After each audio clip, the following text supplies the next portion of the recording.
All right, thanks for joining us tonight. We'll go ahead and get started with tonight's media availability with Coach Wells. We'll jump straight into questions and we'll go to Don Williams. Start us off. Hey, Matt.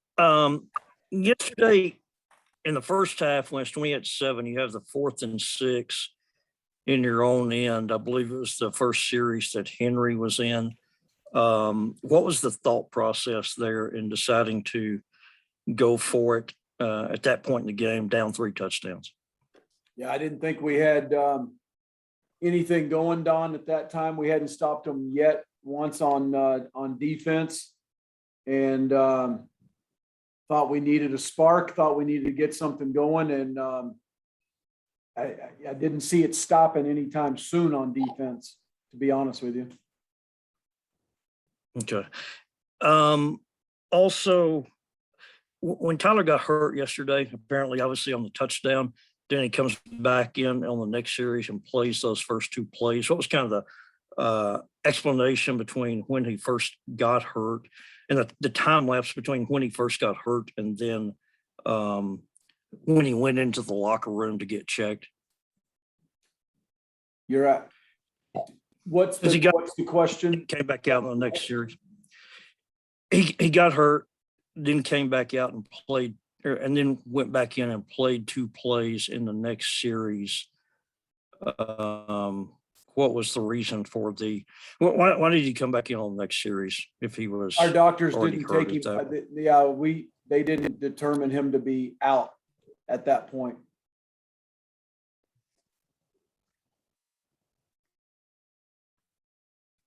We'll go to Sean Dillon. Coach, after looking at the film, what are the positives that you were able to see that will help the team versus West Virginia? And what expectations do you have from Donovan and Barron now with Shuck out? What expectations do I have with Donovan and Barron now that Shuck is out? Yeah, that's the second one. The first one was what were the positives that you were able to see from Henry and from the rest of the team that will help the team versus West Virginia? And then with Shuck out, you've the expectations for Donovan and Barron as backups now to Henry. Yeah, I mean, their expectations, Sean, haven't changed.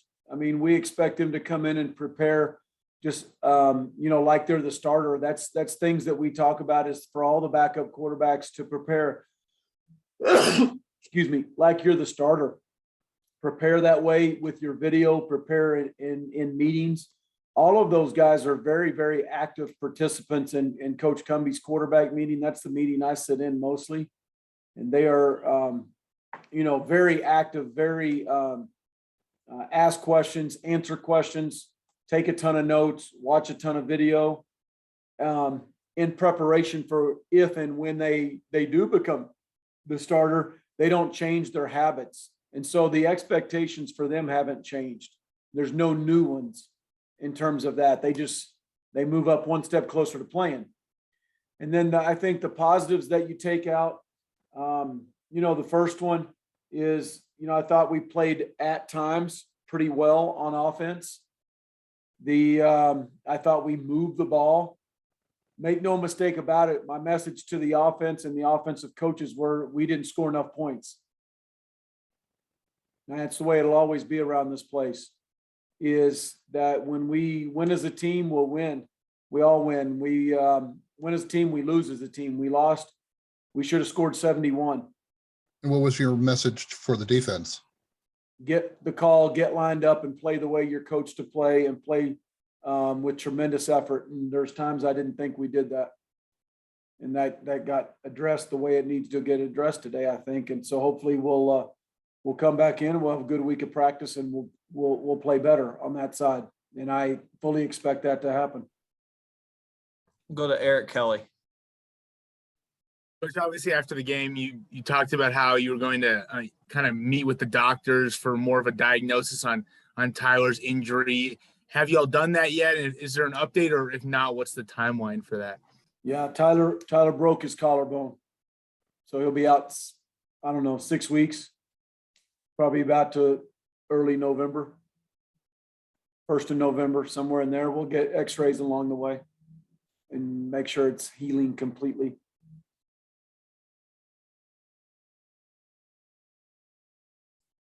We'll go to Sam Khan. Matt, when as you watched the video from a defensive standpoint, can you figure out a disconnect from the first 3 weeks when you guys were pretty effective to what happened yesterday, and where the breakdowns were? I know you mentioned lining up and fitting your gaps, but could you put your finger on why things went so awry? No, I Yesterday. mean, I still don't know if I know the full answer to the why. I don't know if I ever will. You know, the bottom line is this, Sam. You know, when you get into conference play, the sense of urgency and the teams and the quality of play go way up. That's the bottom line. And Texas is a good team. We talked about it all week. We knew it. And that part didn't surprise me one bit. You know, you're trying to tackle two NFL running backs. Those two guys will be in the league. We didn't play well. So we own it, and we'll make our corrections internally, and we'll face those challenges, and you know, we'll stay together and we'll fix them together. We've been here before. I've been here before as a head coach. I've been, you know, part of teams that have had backup quarterbacks have to come in and play for an extended amount of time. And I feel confident in how our staff will react to that and how we'll plan, because I've done it before. And I feel confident that our players will react to that and tighten, you know, really tighten the reins a little bit and tighten the screws down a little bit. And we got to play better in all three phases. We know that. And I know you guys obviously did your homework and on Texas. They looked, from an offensive line standpoint, did they look drastically different to you from what you had seen even a couple of weeks ago when obviously they had some struggles against Arkansas? I think they're very well coached up front. They play together. They're physical. They can get out and run. They're athletic.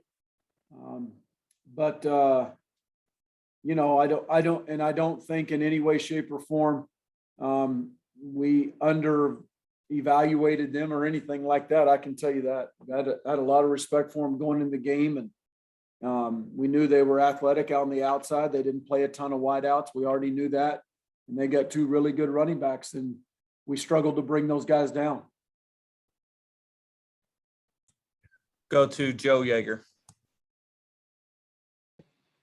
Yeah, Coach, do you believe that what happened down in Austin was something of a fluke or some sort of a, I don't know, an aberration of some sort, and that somehow wasn't the real Red Raiders that showed up?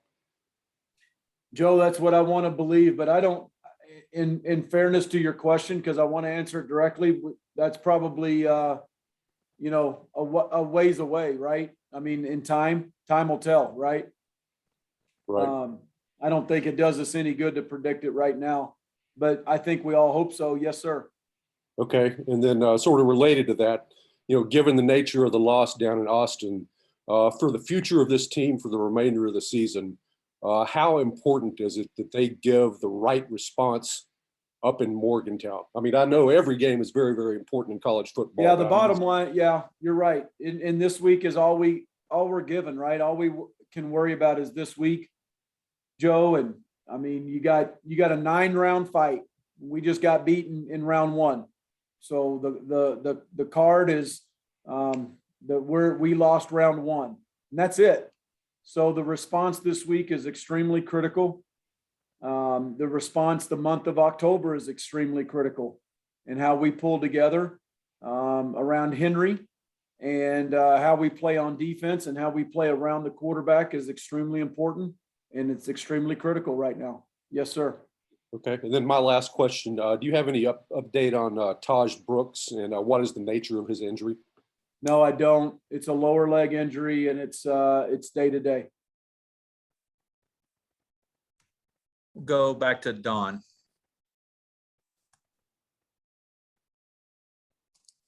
Hey, Matt, going back and watching the game today, the television broadcast, there's a stretch there in the second quarter where the announcers, Dusty Dvorak for one, and the announcing crew in general were talking about your struggles to I guess, get lined up at some point. And so I was curious, when you had an issue with that, did you see it more? Was it a communication thing? Was it a maybe getting worn down with all the with what Texas is doing offensively, or a little bit of getting rattled, possibly, with the way the game was getting away from you? Shoot, Don, probably a little bit of all three of those answers you just gave. I mean, that's the reality, probably.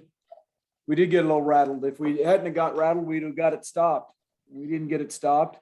So I think you're probably right. A little bit of all three. Was there, well, how much was there maybe communication, getting calls in? How much was that a problem, or an element of it? Anytime you don't line up correctly, it's a communication issue. Either verbal, nonverbal, signal, adjustment. Communication is a very broad general term. So when you have formation adjustments, you shift, you go, whether it's shift motion, it's trade, it's go from unbalanced to 4x1 to 4x0 to a bunch.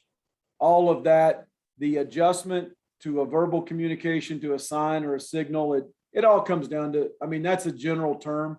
So yeah, you can almost say anytime that you don't do something right, it's a communication issue. And so some of those are, that's correct. We missed a few open field tackles. We missed a few tackles that has not been like us. Now we're tackling two better backs too. I don't mind saying that. Those are the best two backs we faced. And I would give them credit, because good backs make you miss. And so we certainly had some missed tackles that contributed to it as well, Don. So I don't think you put it all on that in terms of the communication, but that's certainly still part of it. Just one other question. Can you give us any status update on Muddy Waters and DeMarcus Fields? They're day to day. I didn't turn my video off either. I don't know why this is going off. Okay, I'm back. Sorry, guys.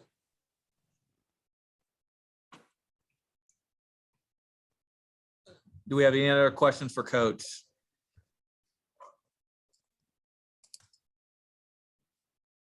If not, that'll do it for tonight. We will have press conference at 11:45 Tuesday. Thank you.